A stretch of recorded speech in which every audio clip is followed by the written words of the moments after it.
welcome to the very first episode of our Concord podcast. My name is Megan Zammuto, and I'm the Deputy Town Manager here in Concord, Massachusetts. This podcast is a new way we're hoping to connect with the community, to share information, highlight important topics, and hear directly from the people involved in town government. We're starting with a focus on town meeting, how it works, why it matters, and how you can participate. I'm really excited to be joined today by our town moderator, Carmin Reiss. She plays a key role in running town meeting and ensuring it's fair, productive, and respectful of all voices. We'll talk through what to expect, how decisions get made, and maybe even demystify a few things along the way. Thanks for listening, and let's get started. Welcome, Carmin. Thanks for joining me. Good afternoon, Megan. I'm glad to be here. Could you introduce yourself and explain your role as Concord's town moderator? Absolutely. My role as Concord's town moderator, which is an elected position, and I have a one-year term. I've just been elected for my 10th one-year term. My role is to run the proceedings at town meeting. And that's an annual town meeting every year, and on occasion we have a special town meeting in between our annual town meetings if something unexpected comes up. I work with all of the town departments and citizen petitioners and also boards and committees to help prepare the warrant, which is the agenda for our town meeting, and help people with their motions and work with town council. And in short, there is a lot of advance work to set the meeting up for a successful outing where people have the information that they need and we don't make mistakes in terms of legal requirements on actions the town meeting is taken. And then I run the meeting itself. Great. And so for those who have never attended town meeting, how would you describe what it is, why it matters? Well, town meeting is actually our local legislature. It is a unique form of government that exists only in the New England states. And it goes back to pre-revolutionary times. And in fact, town meetings in the early colonies were responsible for the votes that got us started on our path to independence as a country. It's where folks came together. In the early days, it was actually required that eligible voters attend town meeting. And they attended to the town's business. And during revolutionary times, they enacted a lot of very important measures relating to boycotts of tea and starting correspondence committees and raising money for troops and supplies and so on. So that continues today. So town meeting is responsible for appropriating all of the money that is spent on our town services and our K-8 schools and our high school, as well as authorizing our various enterprise funds, sewer department, water department, and our new stormwater utility to spend the fees that they take in from users on the services that they provide. And in addition to those appropriations, and those appropriations form the basis of our tax bill. And in addition to those appropriations, the town meeting also enacts general bylaws, such as the sign bylaw that we have is a general bylaw, or requirements on leashed dogs and so on, and zoning bylaws. And zoning is a very, very important piece of what a community is like to live in, because it sets out how and where things can be built and what uses may happen in what part of town. We sometimes forget how important zoning is in terms of defining the character of the place that we live in, but it's town meeting that's responsible for passing those bylaws.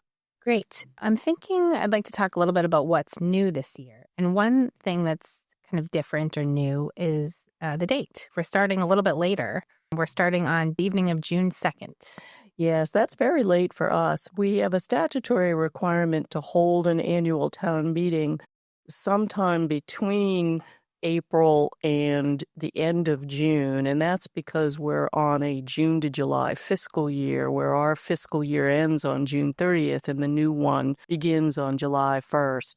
Normally, our town meeting has been at the end of April or in early May, and this year we delayed it deliberately because we were all very focused on celebrating the 250th anniversary of events at the Old North Bridge and the shot heard around the world. So we pushed this date for town meeting out a little bit in order to allow us to give our full focus to the celebrations that we all enjoyed during April and early May. And this year we did a couple new things. One is publishing a briefing book. Yes, this year we had a town meeting study committee that spent a full year looking at town meeting and how it works and gathering input from citizens. They had a survey that had really very good response, 1,000 responses out of our community. And they collected some suggestions and some complaints, and they have come forth with a series of recommendations for things we might do to improve the town meeting process and perhaps recalibrate that very important balance between efficiency and full and fair deliberation, which is what we strive for at town meeting. They're just about finished with their work. They'll be giving their report at town meeting, and their report is currently posted online on the town's website. And one of their recommendations was that we assemble a town meeting briefing book, which would include the Finance Committee report that everyone receives annually, and that book be a soup to nuts summary of everything you need to know to attend town meeting.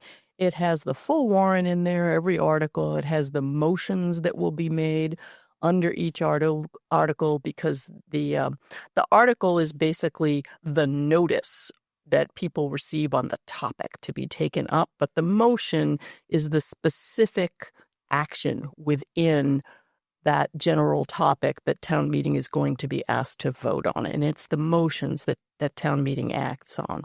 So those motions are in the briefing book, along with the articles, along with the recommendations of boards and committees on the various articles.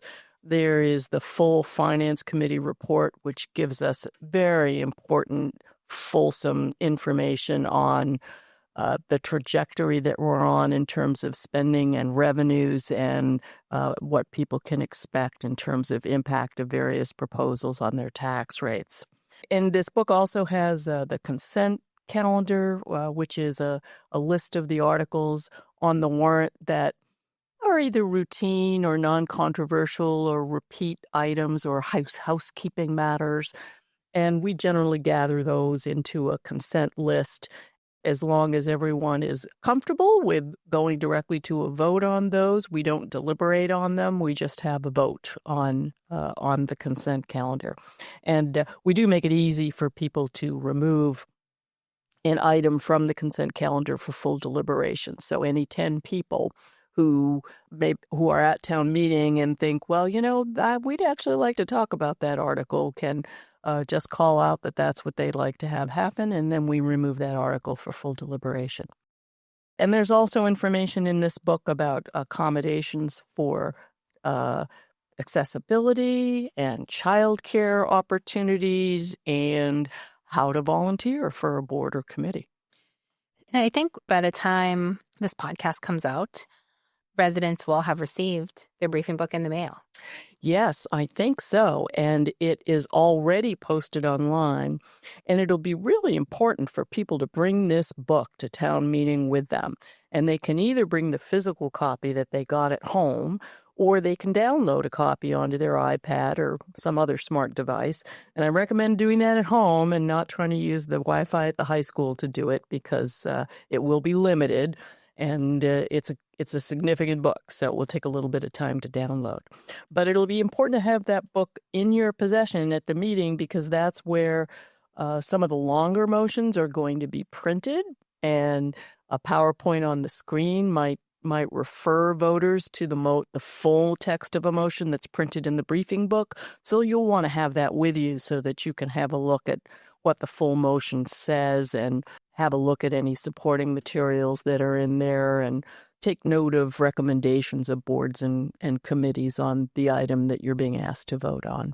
So will this briefing book replace our kind of tradition of handouts that we have as people walk in? The hope is that we can have a single volume that has everything in it rather than asking people to assemble a potpourri of different sheets of paper and keep them in some kind of semblance of order and understand which one they're supposed to be looking at. Different formatting.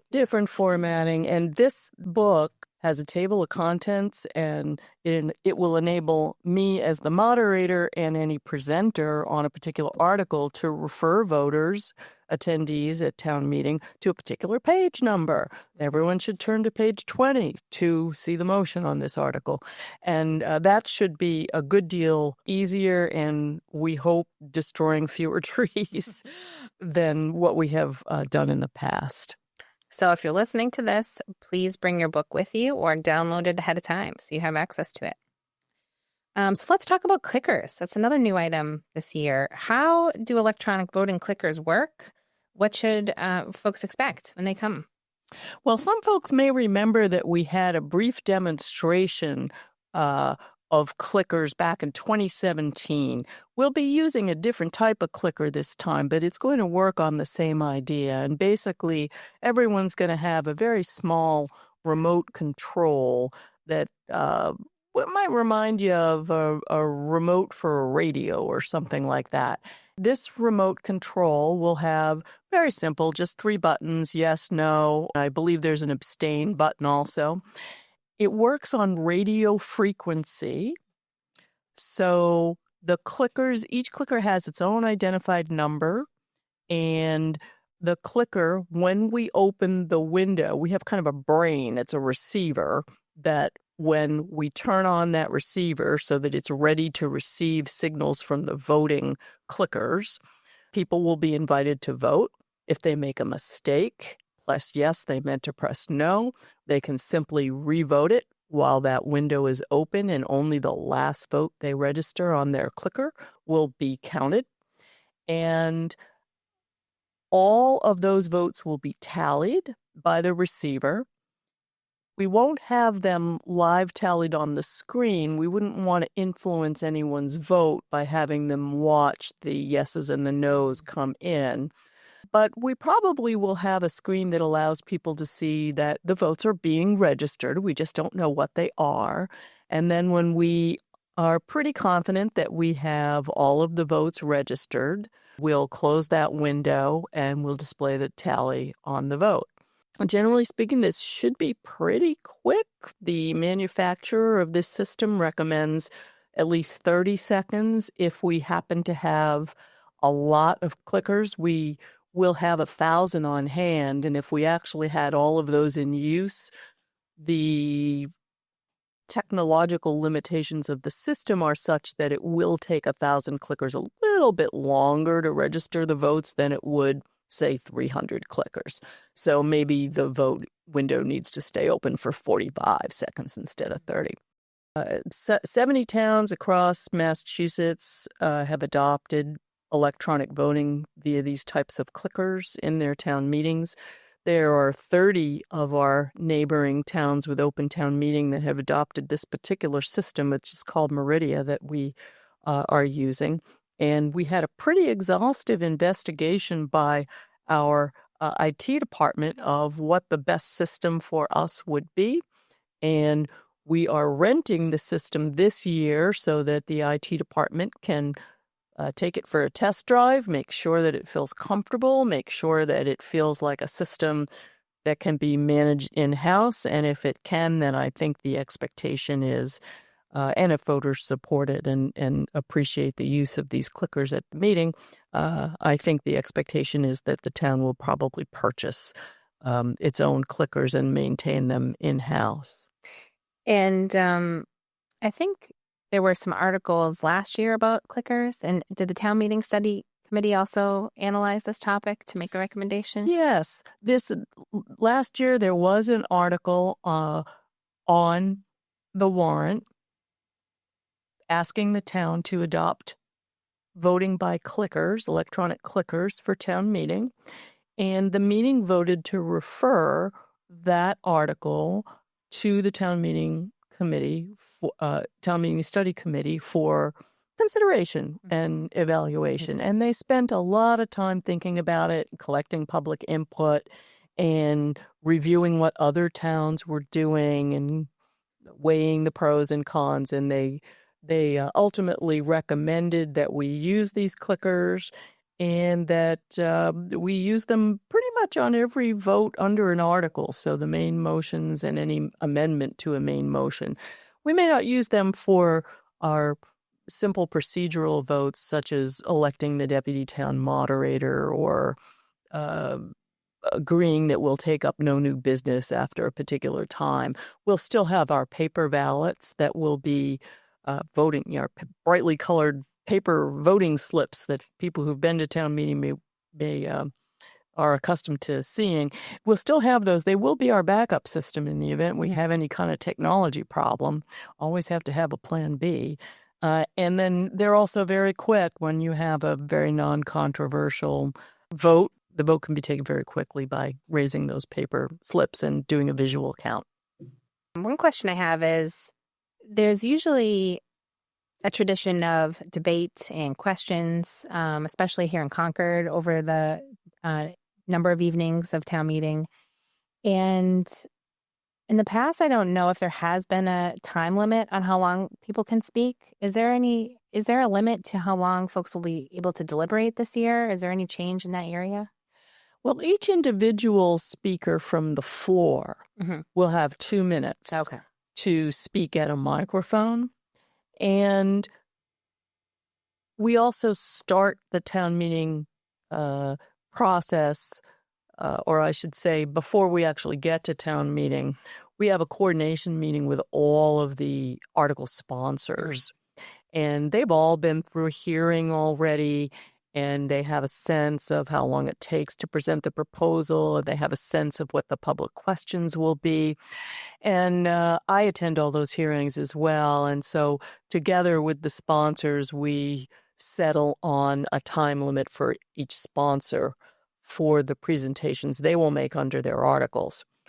Then the meeting doesn't have a formal ceiling on the amount of time it can deliberate on a particular motion.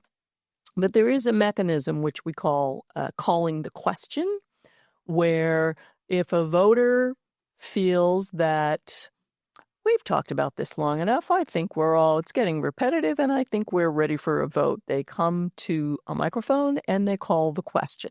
Now, they can't do anything else. You don't get to have the last word. You don't get to come to the microphone and make a comment and then call the question. You can only call the question. And that motion requires a second. It's not debatable, and it requires a supermajority vote. So 2/3 of the people at town meeting have to be ready to vote and done deliberating for that motion to pass.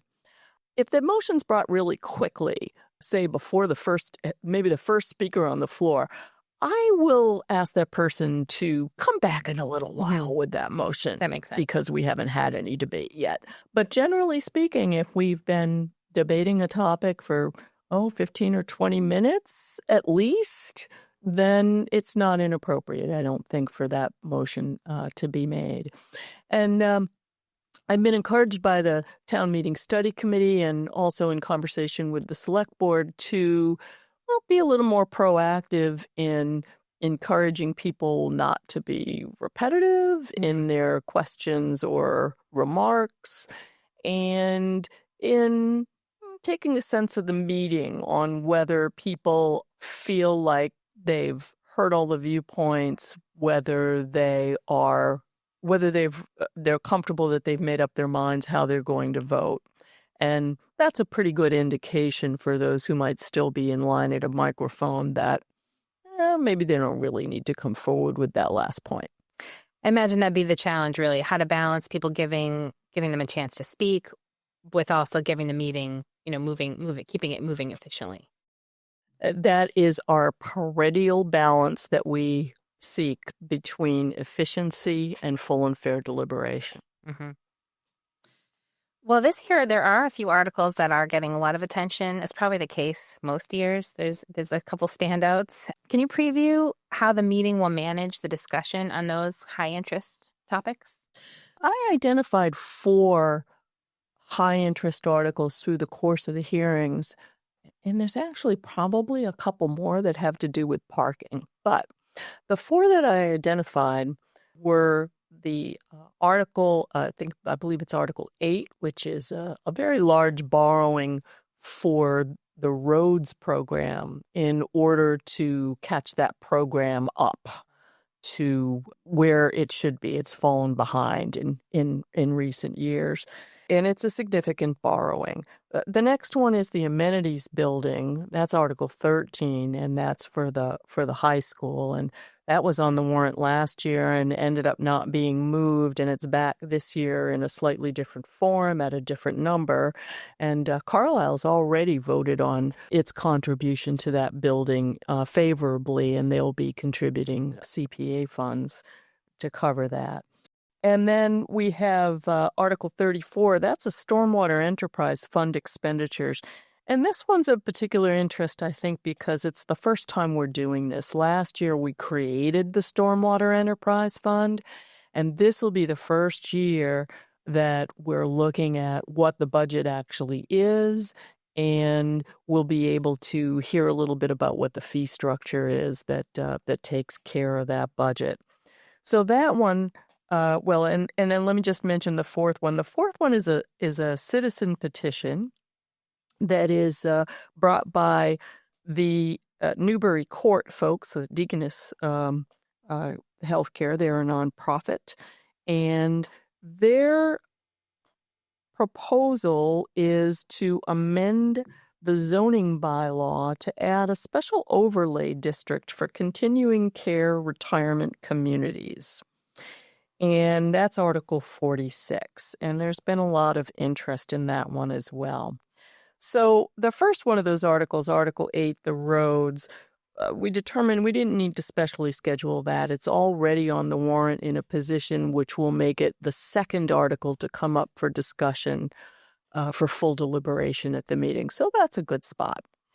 I discussed pre-scheduling Article 13, the amenities building, but there was a strong sentiment on and consulting with the school committee and school administration that what's best for the parents of school-age kids is to have all of the school articles on a single night so that they only have to look for a babysitter one night, and that it was therefore better to leave it where it was, making it likely that that article will come up with all of the rest of the school articles on Monday night.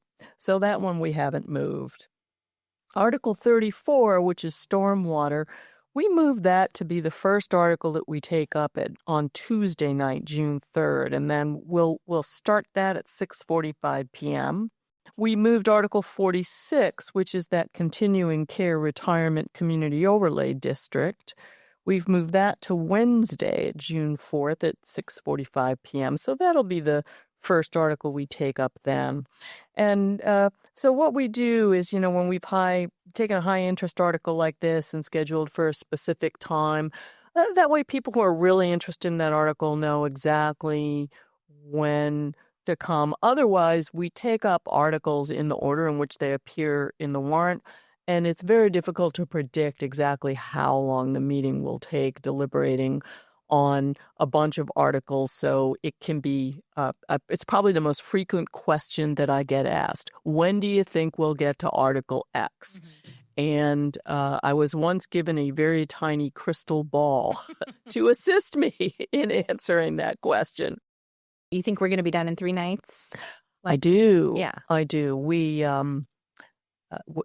as you mentioned, we're starting early this year. We're starting at 6:30, and that was another recommendation of the town meeting study committee. Usually at 7? Usually at 7. This year we're starting at 6:30. And typically on the first 2 nights, the select board will make a motion at the start of the meeting to take up no new business after a certain time. Okay. So historically that's been 10 p.m., but starting a half an hour earlier, it means we won't take up new business after 9:30 p.m., which may be significantly better for a lot of people who have difficulty with late nights, babysitters that they need to relieve. and for people who just get tired at the end of a long day. So it's our hope that that earlier window will be better for people. Now, the last night, we don't make that motion. Right. Just And keep going. because we don't want to go fourth night if we don't have to. So sometimes that's a long night. I think it was on the late side last year. I think it was. You've mentioned babysitters a couple times, and I think that's relevant to a lot of the town meeting, the community that will be attending town meeting, especially for folks with very young children. But there is childcare provided for town meeting this year? There is, yes. And you can find the details will be in the briefing book that will come to your house. The details are also under the town meeting tab on the Concord website, on the Town of Concord website. And reservations need to be made in advance, but it's very cost effective. I believe it's $20 for the first child and $10 for each child after that for the whole evening. It is staffed by the recreation department here in town, and they use one of the smaller gymnasiums in the high school so that there are activities for the kids. They can sit and read if they wish, or they can play ball or what have you. Great. That sounds like a great option for people. Is there anything else that you'd like to share, Carmin? I think that town meeting is an extraordinary opportunity for people. It is the purest form of direct democracy that we have anywhere in our government in the United States, and indeed probably the world. So any voter has the right to come to town meeting. They can come to a microphone and speak their piece, participate in the deliberation. They can propose amendments to adjust proposals that are being made or expenditures that are being proposed and have those voted on, and they can vote. So it's a remarkable opportunity for people to drive their own bus, to really participate in the decisions that affect their lives. I'd love to see as many people as possible come and take advantage of it. Great. Well, thank you so much. So just to close out here, town meeting starts on June 2nd at 6:30 p.m. at the Concord Carlisle High School. And we are recommending you bring your briefing book, sign up for childcare ahead of time. And if you have questions, you can visit our town website. You can review the briefing book, and we look forward to seeing you there. Absolutely. And if you have any accessibility needs, you'll find information on that in the briefing book and on the website. And this year, we're going to have a couple of wheelchairs and a couple of walkers for those who need them to cover distances. And there'll be plenty of handicap parking, and there'll be hearing devices. And there'll also be closed captioning, as well as some reserved seating that's easier to get to. So we do try to make accommodations for people who need them. Perfect. Well, thank you very much. I appreciate it. Absolutely. Thank you, Meg. Okay, thank you.